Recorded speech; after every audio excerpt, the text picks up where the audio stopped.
Hello, everyone. My name is C.J. Carter, and I'm the Kentucky State Director of Minorities for Medical Marijuana. Just want to thank you guys for being here today as we're here to announce LEAP's support for decriminalization as well as legalization of adult use cannabis here in the state of Kentucky.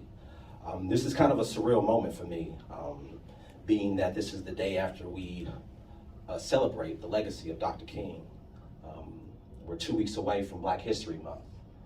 And as a single father of two young men, it's kind of interesting, the conversation I had in explaining to my boys that we're still fighting the same fight that Dr. King fought in the 50s and the 60s.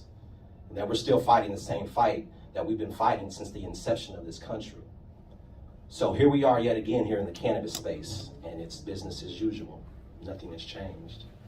But what I can say is with LEAP's support, I love the fact that it is an evidence-based approach in possibly changing the perspective and the focus of law enforcement, where they can now direct what they do towards you guys are going to have to let me apologize. I have epilepsy, so my mind kind of skips and I have hiccups, so to speak, in my speech. But what they're doing is great. This is something else that we love is the fact that this is an alternate perspective that's being presented. There's actually a change in the paradigm at this very moment. But the truth of the matter is this is not enough. More is expected. You know, today's laws around cannabis, they're actually based on falsified information for what's known as politics as self-serving propaganda. And as you can see, this is not enough. A lot more is required. And as I stated earlier, this is the truth of the matter. You know, the truth is hard to handle. The truth hurts. You know, people get mad at the truth when in all actuality, it's the lie that they should be mad at. You know, it's the lie that makes it hard for individuals to decipher the difference between what's fact and fiction. You know, a lot of that has to do with over the last 100 years, there's been a lot of deliberate confusion. And unfortunately, a lot, if not all of that confusion comes from legislators and politicians.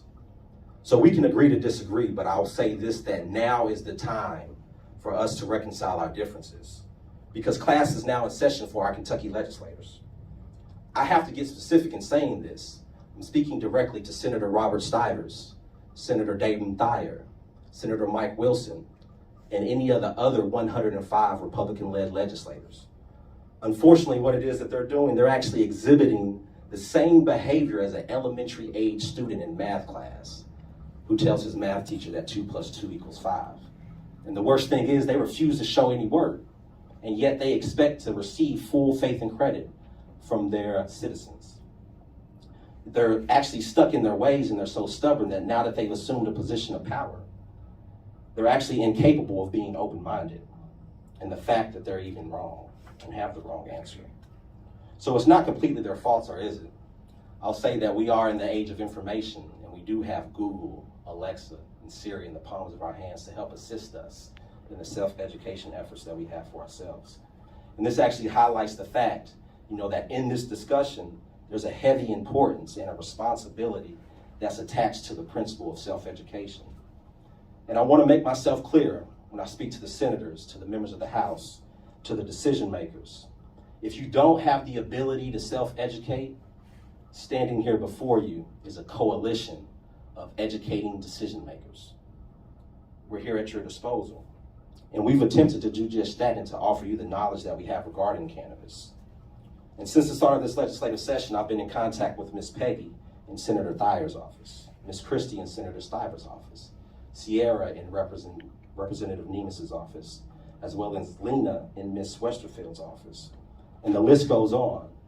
Of all the calls that I've made, only 3 legislators have been courageous enough to sit down and meet. And all we're trying to do is we just want to sit down and have a face-to-face meeting where we actually discuss the truthfulness of cannabis. You know, as we do this as adults, and it's the legislators who have to get ahead of this issue rather than running away from it. So in closing, I just want to say for all of those who hear this message, I challenge you to contact your legislators.